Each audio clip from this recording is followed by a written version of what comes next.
Second big White House, the one with the big bay windows and 7 jazz statues out back. That home belongs to Mr. Michael Mann. He's TV and movie producer and director.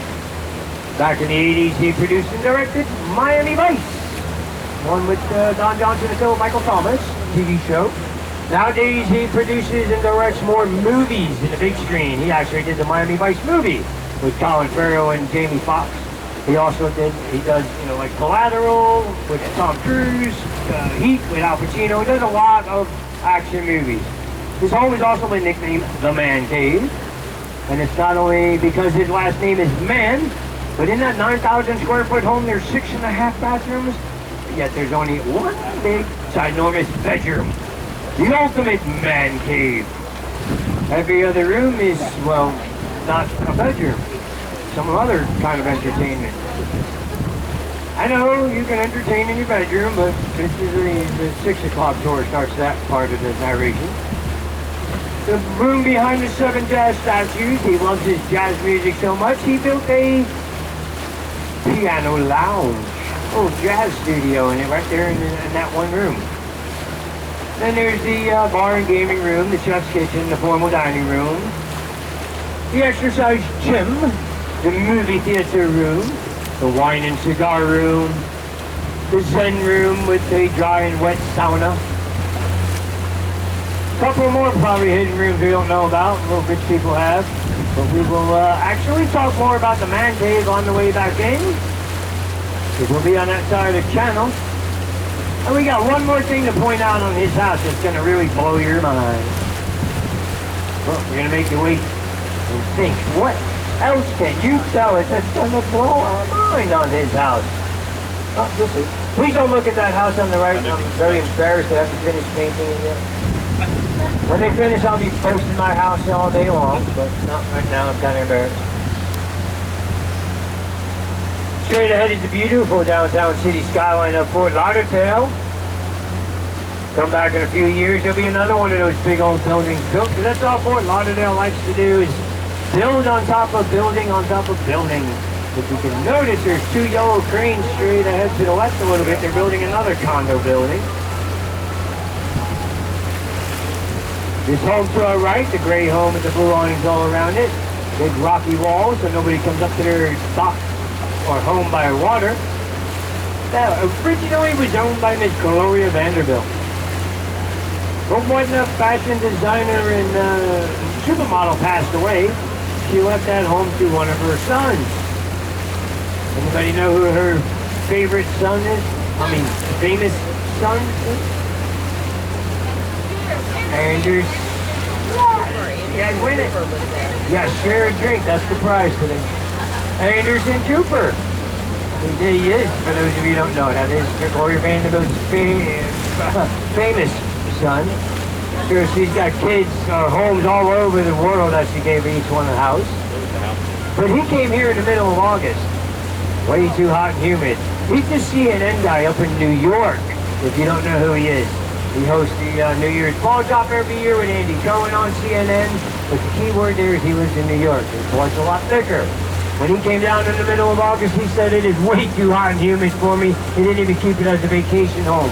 He sold it right away, went back to New York and bought a home in the Hamptons. He just sold it to an average rich family.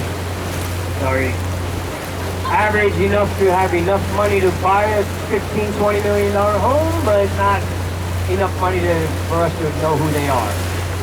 Just average rich family. Then coming up on the right, there's another rocky wall. A lot of the old-time homes, they've built their homes and have these rocky walls built so they can concentrate anybody coming to their house by water to one specific dock or location. They can't just pull up anywhere. Because quite frankly, if you brought a boat, any kind of boat, pontoon, fiberglass, wood boat, up in those rocks, one wave would make it sink. They'd put a hole in 5 different places on that. With that home there, well, a little iconic. There's a 3-foot statue of a crocodile sitting on it. Crocodile is what's more celebrity than the guy that lives there now. Anybody recognize it? the Lacoste clothing wear crocodile. Yeah, a little logo. Rene Lacoste had that home built years ago. Had the statue made by another local artist that makes statues here in Florida, Fort Lauderdale. But he has since sold the home. He sold it to a man named John Koza. John Koza, he's a designer in himself. Can't move the statue because it's deeded to the property.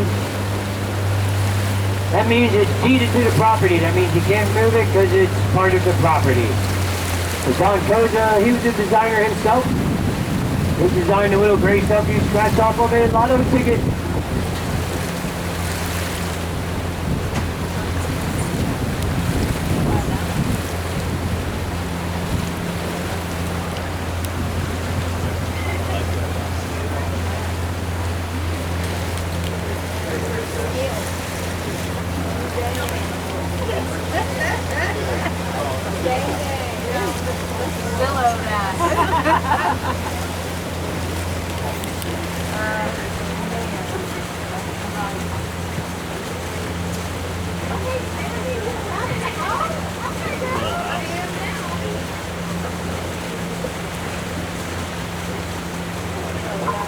One name we're going to be hearing a lot on these waters, and I'm going to talk about now instead of later, because when we get to his house, it's just too much to talk about. His name is Wayne Heisinger. Back in the 70s, he borrowed some money from his grandfather and purchased a couple garbage trucks. He started a company called Southern Sanitation, and that company became bigger and bigger until it became what we know today as Waste Management, the big green garbage trucks with a WM on them. They're the biggest waste retrieval company in the United States, Canada, and Mexico. When his daughter Pamela was getting married, he searched high and low for the perfect wedding gift.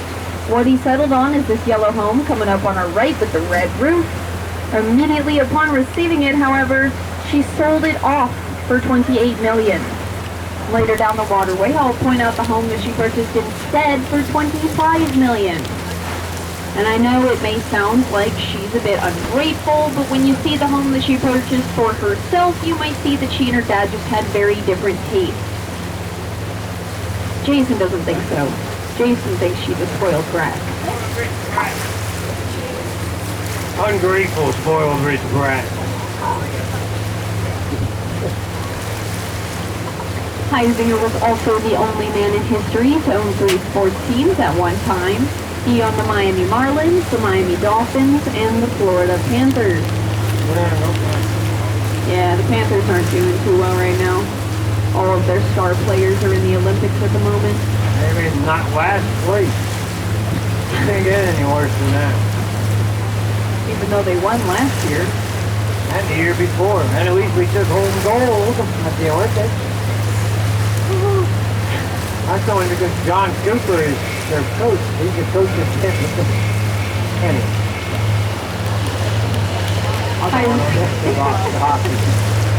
Heisinger was also the man who started Blockbuster, and Blockbuster was eventually sold to Viacom, and Viacom went out of business by Redbox, and Redbox became what we know today as Netflix.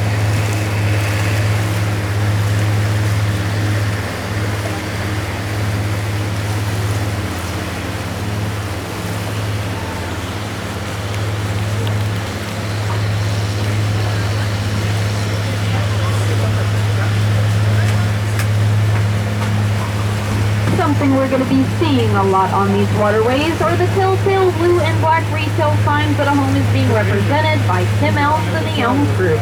He is the #1 real estate agent for these waterfront properties.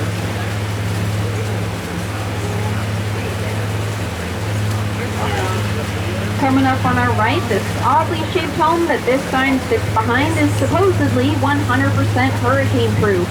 That means no wind, rain, or debris is supposed to be able to breach those thick glass windows. Fortunately, or unfortunately, we did already pass hurricane season, so the home hasn't quite had the chance to try and withstand a Category 5 hurricane, but there is always next season. If anyone's interested, it's currently on the market for $42 million, but you will save on homeowners insurance. I think if we all band together, we could afford it. Room for everybody in there. Everybody has their own private room. Coming up on our right, you're going to notice a small little rock in the middle of a rocky seawall with a private property sign on it, even though none of the other ones around us do. Because for some reason, for a couple of years, people kept thinking this was a public dock and kept docking their boats on it. The homeowner got fed up, put all that rocky seawall there, and slapped that private property sign on, and hasn't really had any problems since. I don't think it's because of the private property sign, though. That rocky seawall will immediately sink anybody who comes up to it. Don't think the sign is necessary. It sits behind a 4-hole putt course, which, as you guys can guess, is also private property.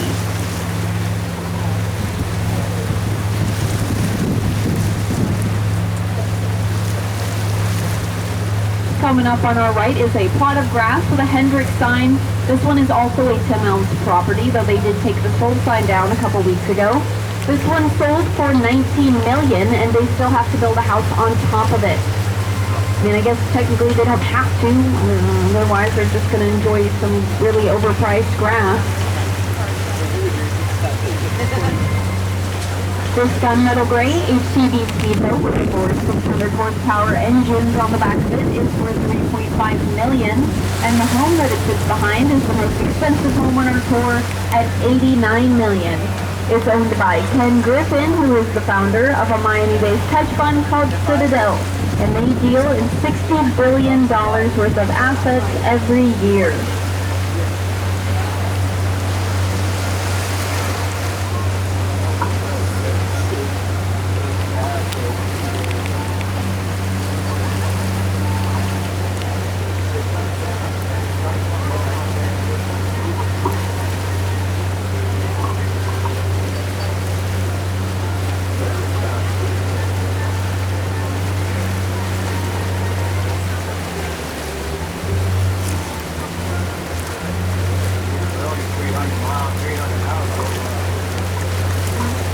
Straight ahead, the home with the multicolored red roof and the big brown dock.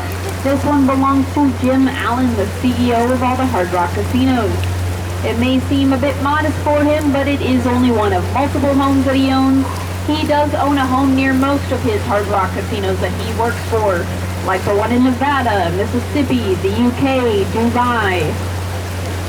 These are the only ones I've been to, at least. The only ones I know about.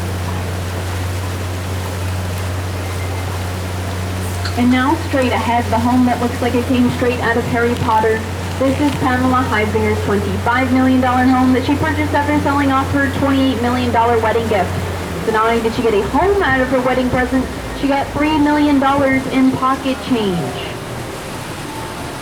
Not just the design of the home that she chose it for, though, it's also its location, because as we make our U-turn here, you'll notice that the backyard overlooks a portion of her childhood home.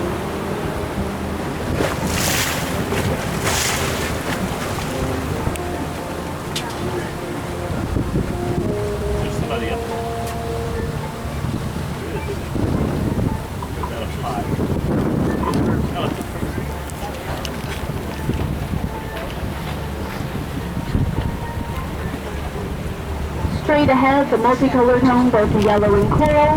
This is the Heisinger Estate. It is the biggest home on our tour at 31,000 square feet. Built over the years, it eventually became 10 bedrooms and 15 bathrooms.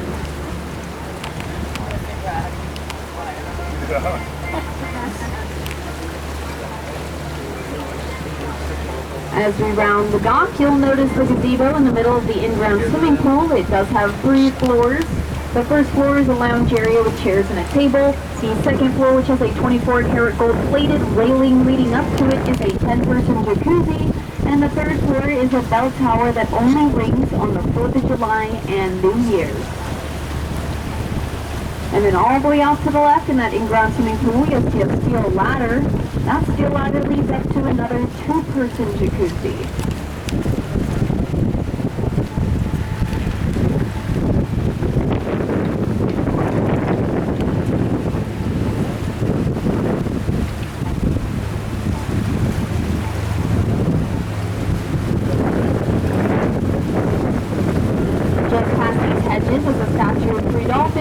To commemorate Heisinger's ownership of the Miami Dolphins. The main room ends with a rose-colored building, and then all the way off to the left, that yellow home.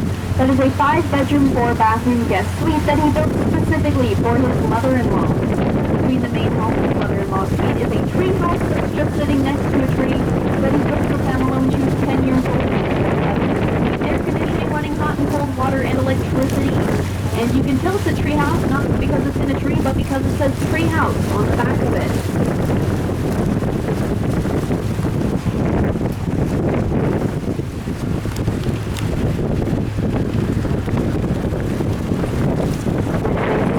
Away, the family didn't want to have to deal with selling the home off, so long story short, a man named Charlie West bought it. Charlie West was the CEO of Pet Supermarket until he sold it off for $400 million back in 2015. He proceeded to buy the Heisinger estate at auction for $450 million. And now he owns a 208-foot mega yacht called that he charters out in the British Virgin Islands for $550,000 a week, which does include helicopter fares on the mainland